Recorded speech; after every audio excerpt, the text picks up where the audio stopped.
Hello, I'm Cat, and a brand new update just came out for all Minecraft Bedrock platforms, except the Switch, interestingly, and it is called 1.19.51, and honestly, you would never notice this update if it weren't for the tiny update to the number in the bottom right of the screen. However, despite that, it is still very important to know about that, and of course, there is a brand new event they've just announced that is starting soon, a Minecraft New Year event, which I think is fascinating, and then also, there's a tiny bit of C418 notch drama. I just wanted to share the tiniest bit here with you, and so let's dive into 1.19.51 in today's video. Also, just have to say, I am incredibly sick. I haven't been streaming the last couple days. I've been in bed for something like 20 hours. I'm recording this video though because a new update came out and you need to know about it. If I was, subscribed to a Minecraft news channel and a Minecraft update comes out, I want to hear that Minecraft YouTuber's take on it. So this is my very sick understanding of 1.19.51. It's sick as heck anyway. Anyway, with that said, let's talk about this update. There is 5 things inside of it. They fixed a crash that could occur during gameplay. The vaguest update. No, pistons no longer recreate blocks that were destroyed mid-move.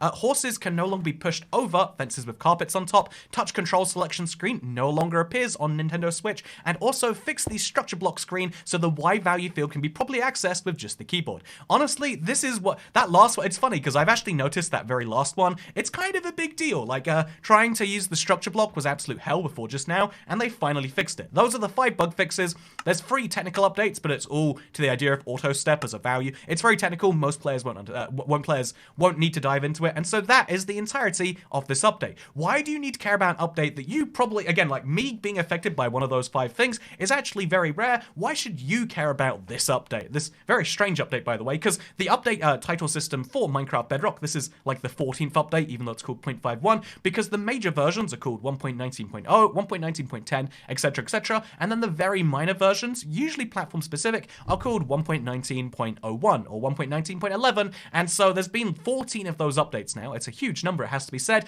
1.19 has gone through so many updates, and that's a good thing. Minecraft is keeping the game bug fixed and up to date. However, the bad news is what happens in 1.19.60. The next major update is a little bit spicy for some ways, but first let's talk about the brand new Minecraft New Year event. So to celebrate the year changing, because it's a big deal, we're going to go from 2022 to 2023, and to celebrate this, Minecraft is doing a brand new Year. It's called the New Year with Minecraft celebration. It looks like this. They got some fun. They always have these fun videos to explain them, and they're going to be giving out 5 free worlds. They're also going to be giving you a 75% discount on selected content, and honestly, for the most part, I think these things are a little bit tone deaf. Like, wouldn't it be cool to update Minecraft for the survival game?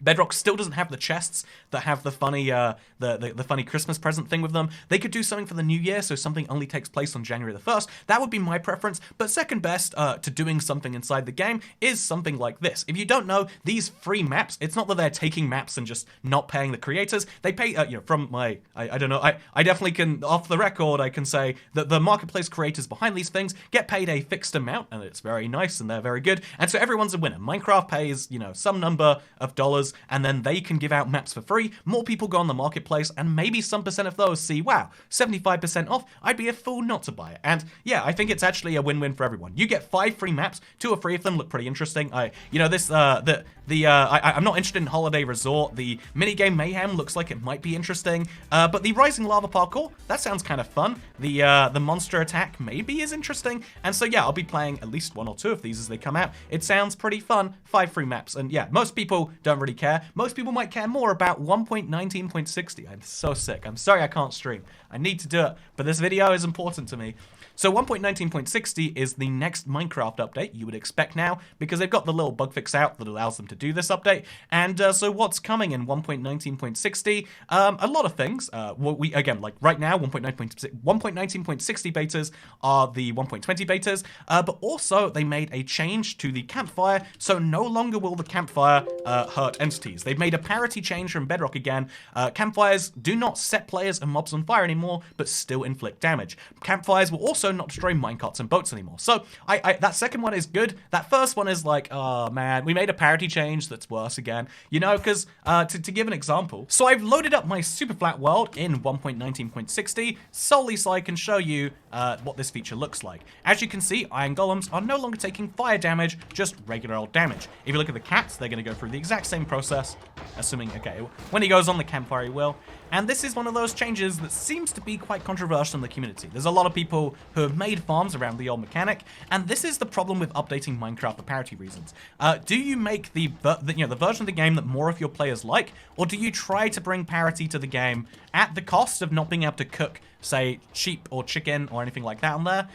It's a good question. Also, why is it that campfires don't do any fire damage to you? I don't fully understand why this is. I'm clearly standing on a fire, but, you know, I've got bigger questions about Minecraft that remain unanswered. But I wanted to talk about one last thing today, because I'm always a fan of, like, the intercompany weirdness, the two of Mojang, because obviously you probably know this, but Minecraft has basically an interesting political divide between the people who founded the game and the current people who run it. I mean, that doesn't take a genius to work out, but I wanted to share a tweet between two of the OGs, two of the original 5 people. They're no Julian Gao, obviously they're not sure C418 definitely aren't as famous or as contributory to Minecraft as those guys, of course. But yeah, out of the original 5 or maybe 4 people who made Minecraft, C418 has obviously been on record as not making things for Minecraft anymore because now they have more restrictive contracts. There's a fascinating story in there, but also Notch, obviously he doesn't do anything to do with Minecraft, so it's fascinating to see this interaction.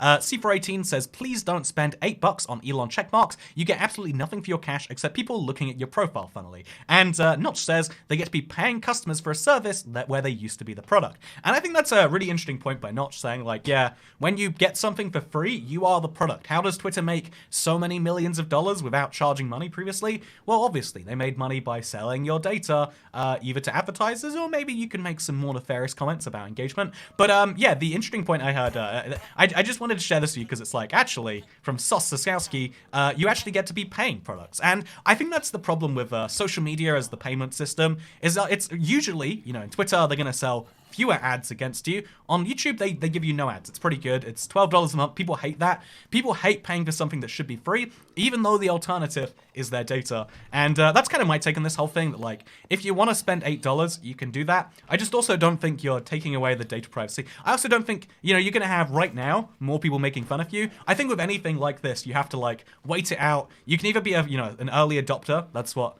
Tesla is quite a big contributor towards, like, buy things now that won't work for 5 years, and then you get it at a cheaper price. It's which honestly, funnily enough, the connection between Notch and Elon there is like, oh yeah, that's how Minecraft worked. It was $5 early on, and now it's what does it cost? A lot of money, more than 5. And so yeah, you sell things to people early, and it's a good way to finance your game or your social media platform or your electric car systems, apparently.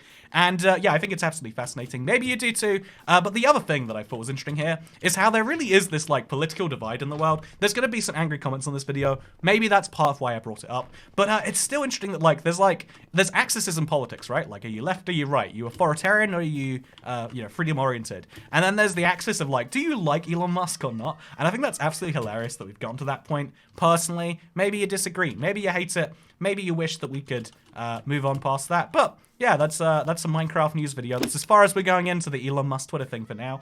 Thank you very much for watching this video. I hope you all enjoyed.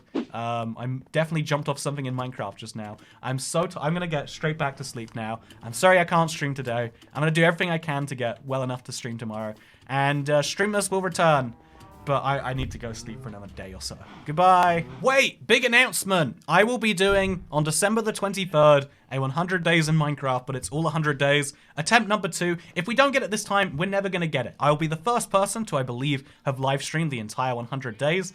And it's actually surprisingly hard to survive 100 days in hardcore, as I learned the last time. But yeah, I will. That'll be happening next on the 23rd. I also might get a recap video made, so that you can see what happened last time. And yeah, I am gonna die now. Goodbye.